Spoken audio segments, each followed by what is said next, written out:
Business is booming.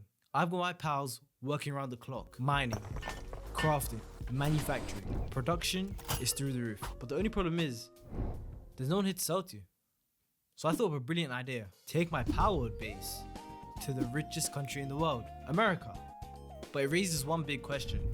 Outside of the obvious logistical nightmare, can you legally open a Palworld base in the US? The first and most obvious problem is, well, animal cruelty.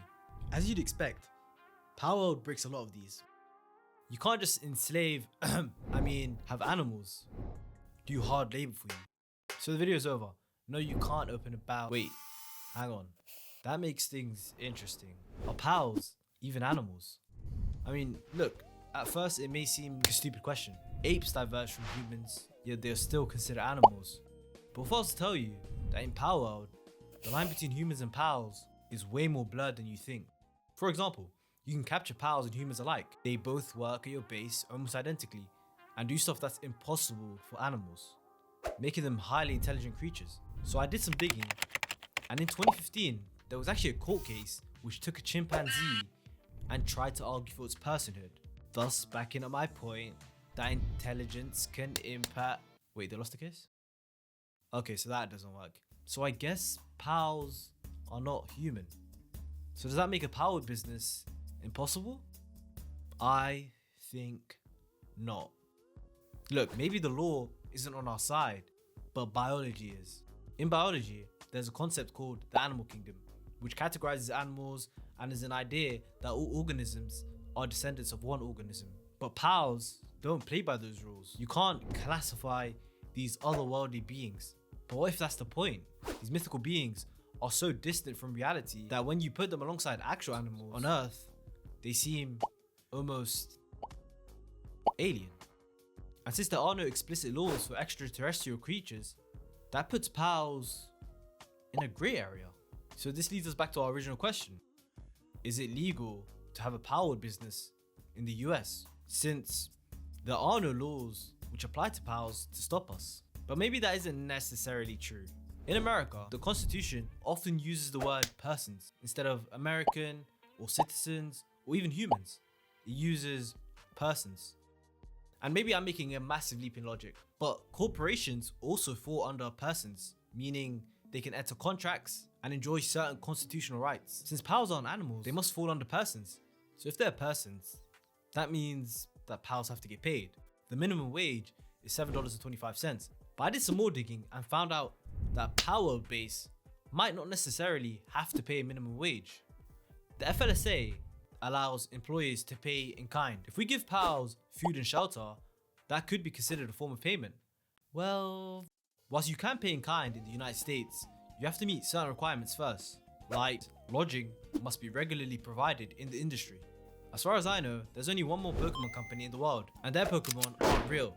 So since we are the only ones in the industry, we are the industry, therefore making us the industry standard. Wait, these laws are pretty easy. We might actually be able to legally open a Palworld base in the US. Okay, let's look at the other requirements. The employee must voluntarily accept the lodging.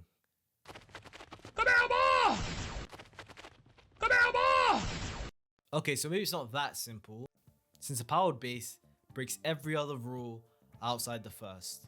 The lodging must meet federal and state law. Number 4, the lodging must primarily benefit the employee, but the pals live on site 24/7, making them constantly and readily available for work at all times. So I wouldn't say that really primarily benefits them. You must maintain accurate records. Considering the pals build their own beds through unpaid labor using materials they collected, I doubt we can maintain accurate records. Not meeting the final requirement, therefore making paying kind not an option for a Palworld base in the US. So let's just say we avoid all that hassle and we just pay them the minimum wage. It's only $7.25. In the 21st century, there are a few things which are considered big no-nos. Discrimination, pineapple on pizza, and child labor. Wait, actually one of them isn't as bad as the others. But the main point is, you absolutely cannot have children working for you, especially if you want to open a business in the US. I'm not sure how aging works in Palworld, but I'm pretty sure something that hatched 10 minutes ago is not an adult. According to federal law, children under 16 cannot work in manufacturing or mining, no exceptions. Additionally, anyone under 18 is banned from what's referred to as hazardous occupations. So, they cannot operate machinery nor manufacture explosives. Yeah, this has illegal written all over it.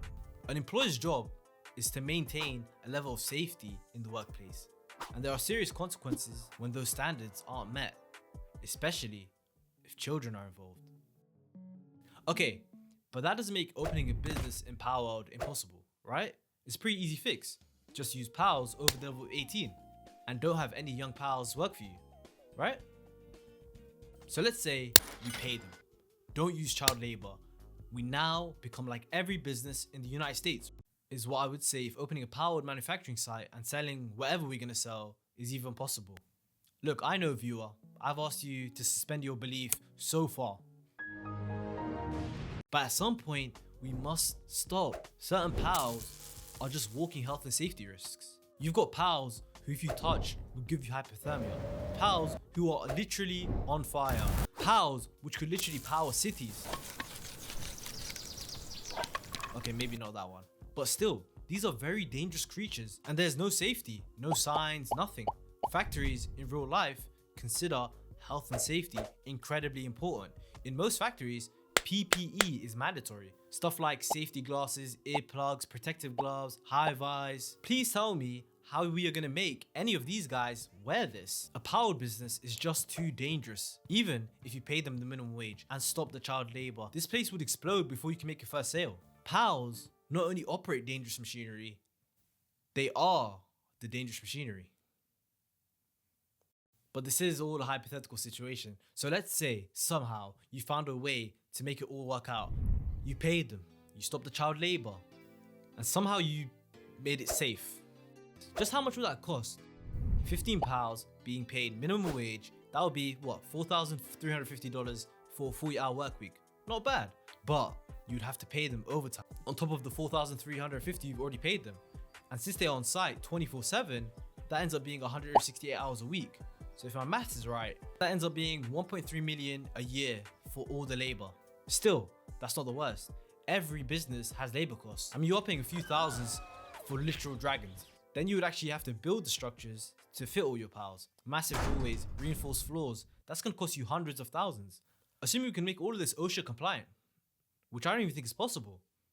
Turns out, Palworld bases can only exist in an ancient world with no rules. No labor laws, no health and safety, no United States. And honestly, that's probably for the best. I personally wouldn't want to walk into a 15-foot pal on my way to work.